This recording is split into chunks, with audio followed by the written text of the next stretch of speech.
No mesmo dia em que recebeu uma grave ameaça do regime de Maduro, Lula apresentou no Brasil uma proposta de emenda à Constituição que representa, na prática, o primeiro passo dado no Brasil para que o governo federal centralize todo o controle do país à base da força. É a consolidação da ditadura. No vídeo de hoje eu vou explicar tudo aquilo que você precisa saber sobre essa PEC da segurança pública, principalmente aquilo que não está sendo falado pela imprensa, mas começo esse vídeo com um outro assunto, no mínimo controverso. Uma das coisas que mais me chamou a atenção ao longo de toda a live que eu fiz de cobertura do segundo turno das eleições, no último domingo, foi que muitas pessoas que estavam acompanhando ao vivo comentaram no chat sobre mudanças que ocorreriam na apuração às 17 horas e 45 minutos. Essa é uma história que surgiu ainda lá em 2022, e no caso desse segundo turno, esses comentários estavam sendo feitos sobre a apuração na cidade de São Paulo. Bom, em São Paulo especificamente isso não aconteceu. Guilherme Boulos continuou muito atrás de Ricardo Nunes até o final da apuração.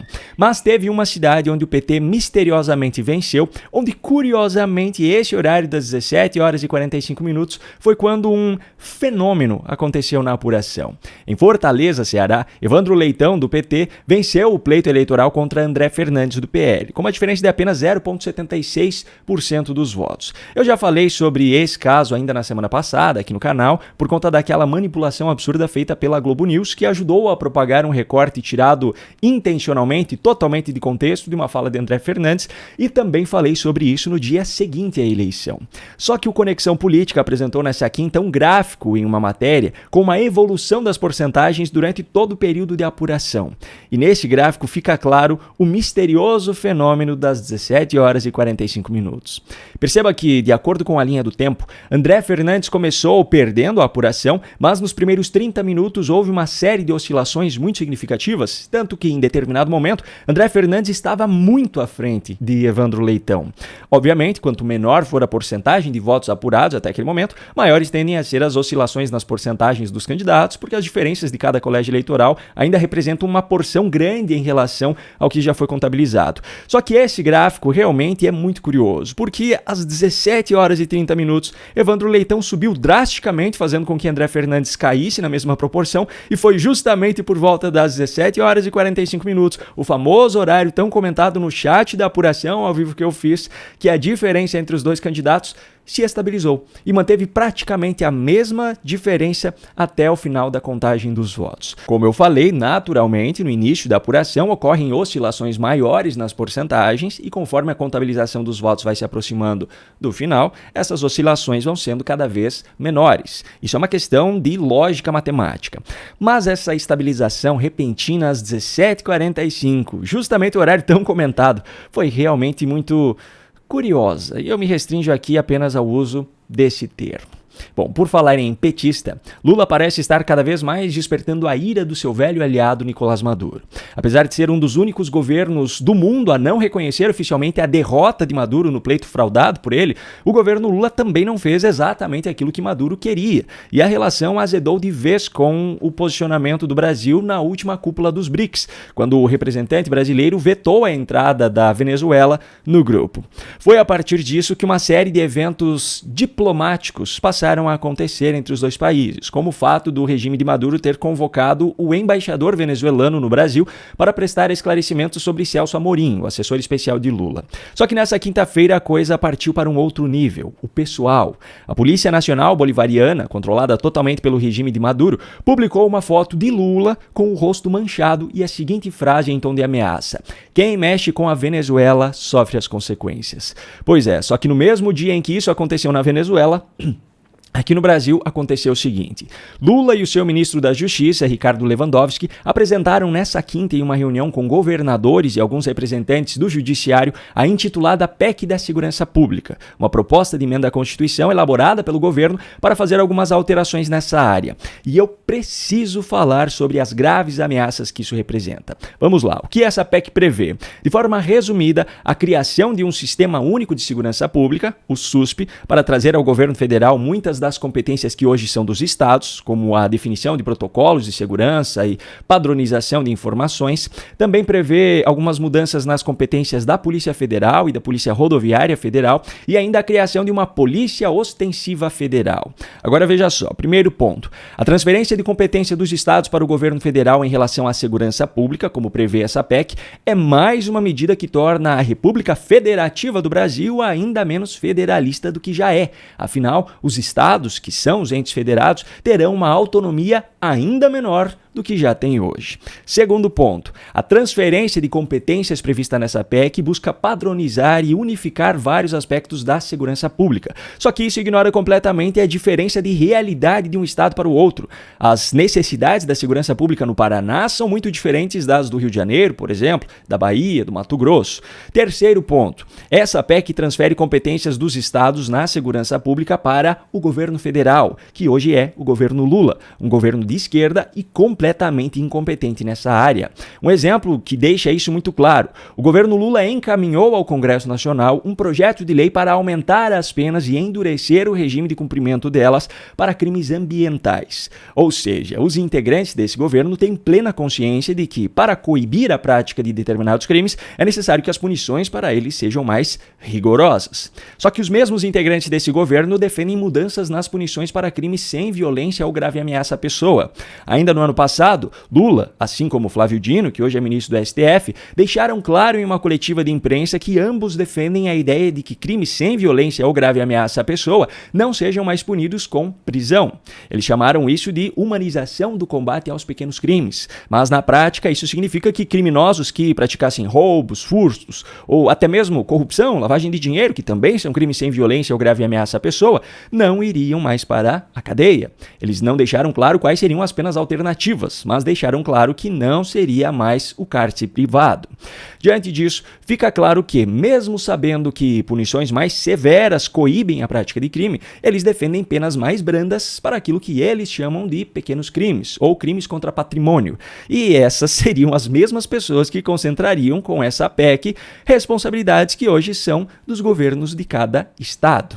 Agora, o quarto e último ponto, a criação da Polícia Ostensiva Federal. Lewandowski, o ministro da Justiça, afirmou que se já existisse essa polícia no 8 de janeiro de 2023, os prédios dos três poderes não teriam sido invadidos. De fato, não teriam. Só que provavelmente também não teria sido permitido nenhuma manifestação, por mais pacífica que fosse. O texto dessa PEC prevê que, dentre as atribuições previstas dessa Polícia Ostensiva Federal, está a de apurar infrações penais contra a ordem política e social ou em detrimento de bens, serviços e interesses da União. Um pouco abaixo é descrito o seguinte: desde que autorizada pela autoridade da União a qual está subordinada, a Polícia Ostensiva Federal poderá, conforme se dispuser em lei, exercer o policiamento ostensivo na proteção de bens, serviços e instalações federais. Agora me permita simplificar esse texto e trazê-lo para a aplicação na prática. Haverá no Brasil uma polícia ostensiva absolutamente subordinada ao governo Lula, que, sempre que autorizada pelo governo Lula, terá o poder de exercer policiamento ostensivo para proteger prédios públicos, espaços públicos ou até mesmo serviços, como, por exemplo, o simples exercício do governo federal. Ou seja, se o governo Lula entender que uma manifestação, mesmo que pacífica, de alguma forma ameaça o exercício da sua função, ele poderá utilizar a Polícia Ostensiva Federal para controlar essa situação. Deixa eu simplificar ainda mais. Sabe aquela Guarda Nacional totalmente subordinada ao ditador Nicolás Maduro, que é usada pelo seu regime para reprimir qualquer protesto contra ele na Venezuela? Pois é, Lula está prestes a criar algo muito parecido aqui no Brasil, só que com outro nome. Ficou claro por que essa PEC não pode ser aprovada? Pois é, dentre os 3 governadores que estiveram presentes na reunião, o único que realmente se opôs à proposta foi Ronaldo Caiado, de Goiás. Claro que é preciso levar em conta que ele pretende ser candidato a presidente em 2026 e aproveitou a ocasião para fazer uma autopromoção. Mas o fato é que, mesmo os governadores teoricamente de oposição, não se opuseram com essa mesma clareza. Lula, ao final da reunião, subiu o tom do discurso, usou um certo deboche contra Caiado e ainda acusou governadores, sem citar nomes, de ocultarem dados sobre a segurança pública nos seus estados. O governo federal nunca se preocupou tanto em debater a questão da segurança pública por causa da autonomia. Porque quem cuida da polícia é o Estado, quem cuida da polícia civil é o Estado. E nem sempre o Estado quer que o governo federal auxilie. Nem sempre. Não é todo o crime que acontece no Estado que a gente pode mandar a Polícia Federal intervir. Porque as pessoas não querem, as pessoas são donas. O que nós estamos querendo fazer é o seguinte: nós queremos unificar procedimentos, informações. Tá? Imagina se todos nós tivéssemos a metodologia do Caiado, possivelmente a gente já tivesse muito mais soluções. Então, mas a gente não sabe. O governo federal não deve ter todas as informações, você não deve ter todas as informações, e nós não temos de cada estado. Tem governador que omite as informações, sabe, da apuração dos crimes. Tem governador que omite, sabe, a quantidade de gente que morreu, que ainda não sabe por que morreu. Ou seja, cada um produz a informação que lhe interessa, e muitas vezes a que interessa ao delegado da polícia que é chefe, muitas vezes ao coronel que manda no batalhão. Então o que a gente quer é o seguinte, é tornar essa questão da segurança pública, sabe, uma coisa mais civilizada. Lula, justo Lula, falando sobre criar dados da maneira que mais lhe convenha. Parece até piada, não é mesmo? Bom, agora eu tenho um recado rápido para você que assistiu esse vídeo até aqui. Nem mesmo o resultado negativo nas eleições municipais de 2024 é capaz de frear a militância de esquerda. Ainda faltam 2 anos para o pleito de 2026, mas o exército de esquerdistas já está se articulando para propagar suas velhas e novas narrativas contra os seus adversários. Para evitar que o Brasil continue nesse cenário catastrófico decorrente do resultado de 2022, é muito importante que cada cidadão de direita esteja preparado para combater essa militância da melhor forma possível, derrubando completamente os seus argumentos. Para ajudar nesse sentido, eu preparei um material em vídeo com 12 aulas ensinando 12 estratégias diferentes para vencer debates contra militantes de esquerda. São 7 estratégias que já faziam parte do e-book, que talvez você já tenha acessado, só que explicadas de maneira mais detalhada e aprofundada neste curso, e ainda outras 5 estratégias inéditas. Vale ressaltar aqui que todo esse conteúdo foi preparado para ajudar tanto aqueles que participam de debate contra militantes diante de um público, quanto para aqueles que enfrentam esse tipo de situação no seu dia a dia, como com colegas de trabalho, familiares ou amigos.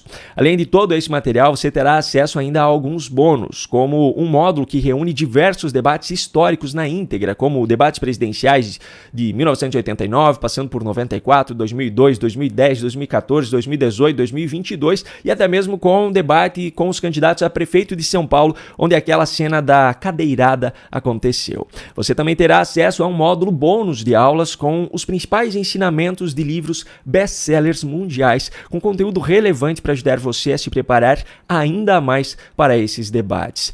Todo esse conteúdo será de livre acesso para você de forma vitalícia pelo investimento de apenas R$ 147, que pode ser feito por Pix, boleto ou parcelado no cartão de crédito. Para isso, basta clicar no link que está na descrição do vídeo ou apontar a câmera do seu celular para o QR Code que está aparecendo no canto da sua tela. Eu espero você lá. Aproveite essa condição especial para já desfrutar desse conteúdo agora durante o final de semana. Um grande abraço e até a próxima.